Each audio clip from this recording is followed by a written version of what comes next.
আমি ব্যাংক থেকে একটা লোন নিচ্ছি। আপনি তো আমার মিনি হিসেবে আছেন, গ্যারান্টার হিসেবে সাইন লাগবে। আপনি সই করছেন, ব্যাস হয়ে গেছে, বাড়ি আমি কিনে ফেলছি। এই ভাইজান, চলো ঠিক আছে।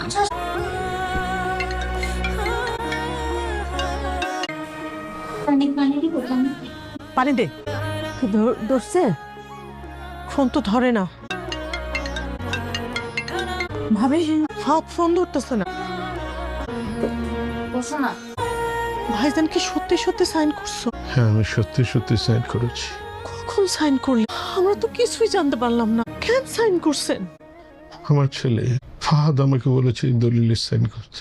বলেছে ও ব্যাংক থেকে টাকা লোন নেবে। আমার ছেলেকে আমি বিশ্বাস করি।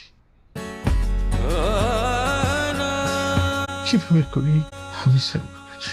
ভাবি ফাহাদ এটা করছে? কিভাবে করলো? ফাহাদ এমন কাজ করতে পারলো?